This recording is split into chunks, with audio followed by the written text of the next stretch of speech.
Continuing story of Peyton Place.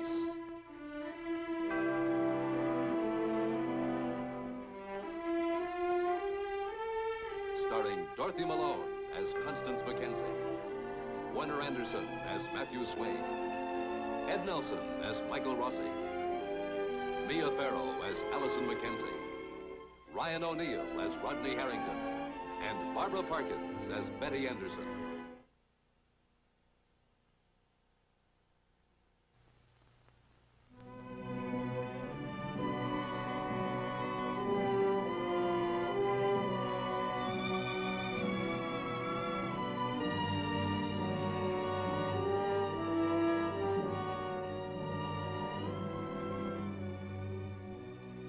Tragedy has been a frequent guest at the Harrington house, now the Shuster house. Tonight, tragedy arrives for the unsuspecting Schusters, for their child Kim, sensitive and intelligent, but deaf since birth, flees the intolerable loneliness of a new house and a new town. She's got to be here. You look here. I'll go downstairs.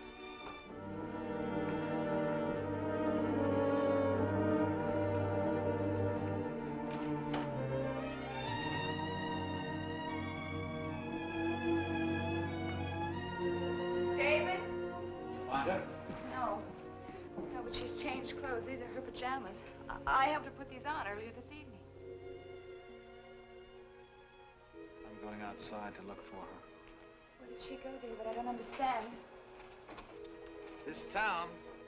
You wanted to come to this town. We had to come here. It was your chance. I didn't need the chance. Start that again now. Doris, stay here. Stay near that phone. I can't stay here when I know she's outside alone. Stay here.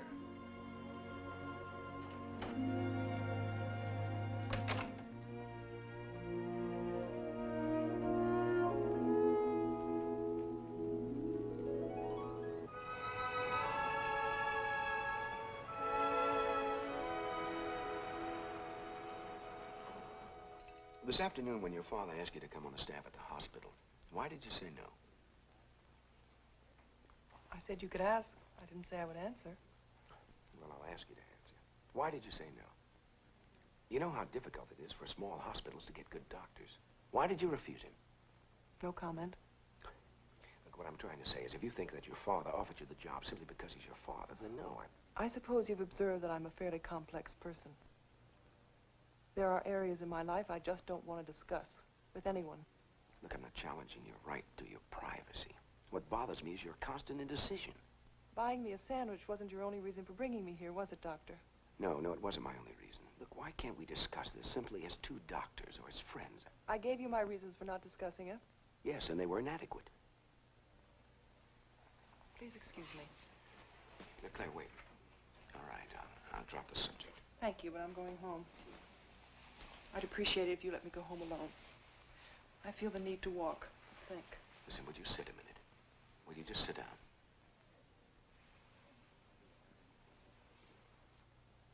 If you're annoyed with me and you want to go home, all right, but I brought you and I'll take you home. When you get there, if you want to think and walk, you can walk all over the world, but I'll take you home. Excuse me, Dr. Rossi, there's a phone call from your service. All right, Francis. This way.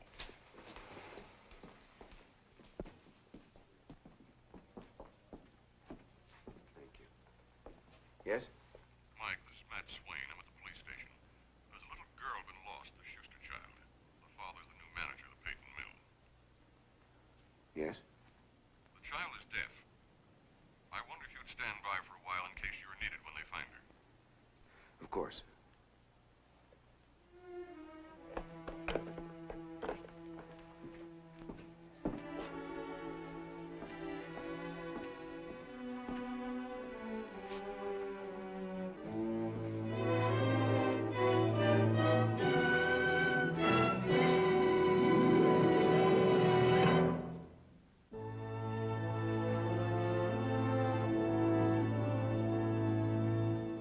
A child's been lost, possibly somewhere in your area. We should take a look around. About 8 years old, blonde hair. Kim Shuster. The family's only here the last day or two, so the child isn't familiar with the country. Oh, but there's no point to calling to her, Mark. Child's deaf. Just a moment. Yeah. It's for you, Mr. Shuster. All right. Bye. Hello? Yes, Doris? Yes, I know, but darling, please don't keep calling here. Do you understand? That ties the line up. But it's so hard for me to wait here. Honey, I know it's hard for you not to keep calling, but if someone found her and is trying to reach the house, that line is busy. I'll call you the minute I hear something. All right, I know you will.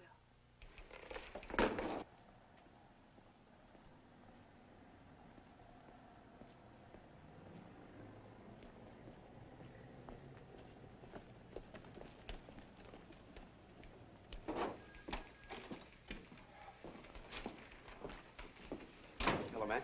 Michael? Have a cup of your good coffee? Help yourself, sir. Mr. Shuster, I'm Dr. Rossi. How do you do? Mr. Shuster, this is innocent country. There's hardly anything more dangerous than a cow she could run into around here. Thank you. She doesn't do things like this. She's not that kind of child. Well, children are always doing things to frighten their parents. I suppose that's part of the definition of the word child. Gentlemen, I know you're trying to be helpful, but I just don't feel able to make conversation. I hope you'll forgive me. Mr. Shuster, are you going to try and find her now? Yes, make me feel better to do something, anything. Well, you don't know the area. Suppose I drive you around. All right, thank you. Sergeant, if you find her and she's all right, would you call my wife right away? If she's not all right, please find me first and let me tell my wife. Oh, all right.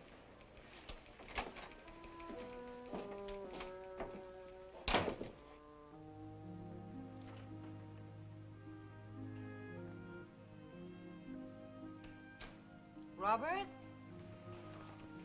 Sorry, Mother. Where's Father? There's a little girl lost. Your father and some of the men in town went out to look for her. The child's deaf. They're afraid she might get hurt. Just walking down a road, she might not hear a car.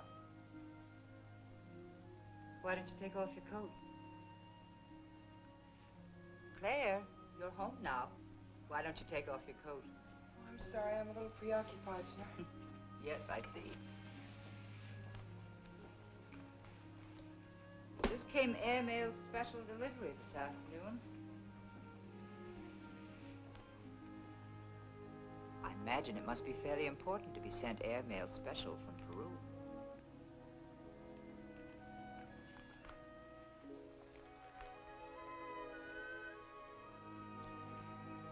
Would you care for anything?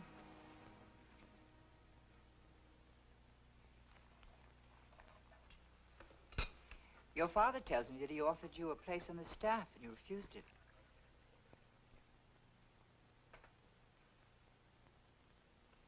I'm not going to probe, but I can't understand for the world why you turned it down. I suppose I'm just not ready for it.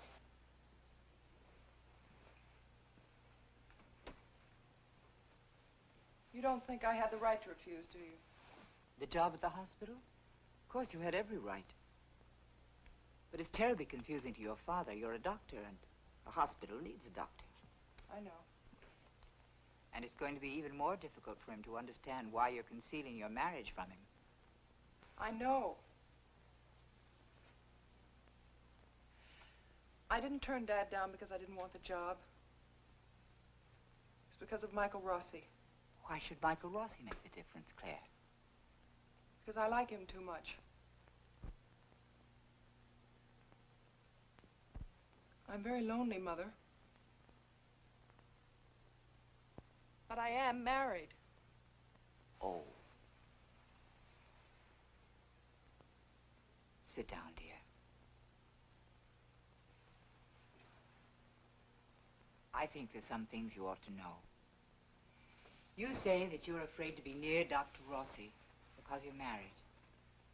I don't think that has much to do with it. I've found some men attractive, but that didn't compel me in the slightest degree to make a choice between them and your father. I'm only doing what I think is right. Do you think it's right not to open a letter from your husband? You may be afraid to be near Dr. Rossi, but I tell you, you're even more afraid to be near your husband. You're so terrified to be near him that you put off opening his letters when he's 6,000 miles away. Is he that terrifying, Ted? He's as gentle as father. Well, then, you'd better find out what's frightening you. If it's not really Dr. Rossi, and it's not really your husband, what is frightening you, Claire?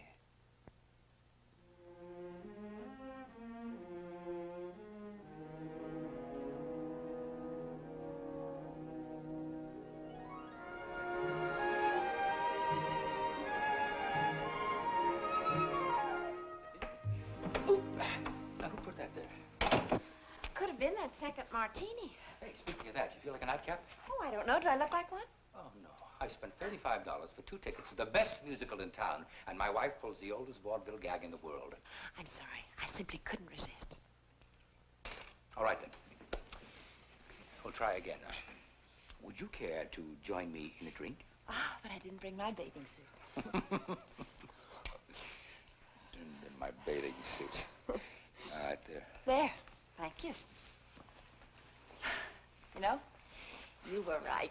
Right? About what? Oh, everything. The extra day, the dinner, the show. I feel so married. I look up and I see you. I don't expect to see you. My heart jumps. And it's all exciting again. And this, all the ordinary things that married couples usually take for granted. I don't think I'll ever want to leave here. Well, I was thinking of exploring the countryside. Picnic lunch. You know, there's a little amusement park. It's on the way home, but it's right on the ocean. It's cotton candy and rides. I spent a summer there once with my folks years ago, and it might still be there. Elliot, I don't think we should. I mean, everybody's expecting us home tomorrow morning. Well, Allison won't be home. She'll be at the store. I know, but we need the day to get unpacked, get settled. Oh, Connie. Connie, the past 18 years of my life has been on a schedule. A few minutes for this, a few minutes for that. I realize that, Elliot, but I just thought we'd decided. You know, I don't think you're listening to me with an open mind. In fact, I don't think you're listening to me at all. I think you're making up excuses for things you've already decided to do. Elliot, I do have obligations to Allison. We have obligations, Connie.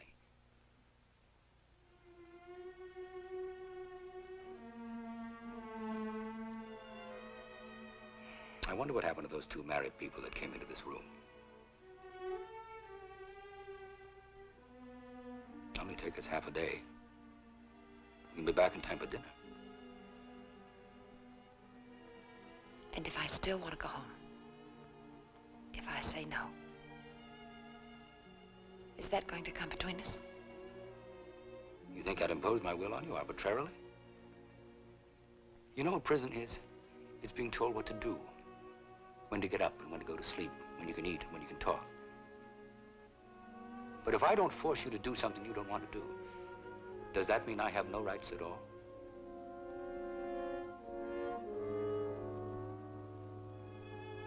All right, Elliot. We'll get home tomorrow night. Tomorrow night's soon enough to begin.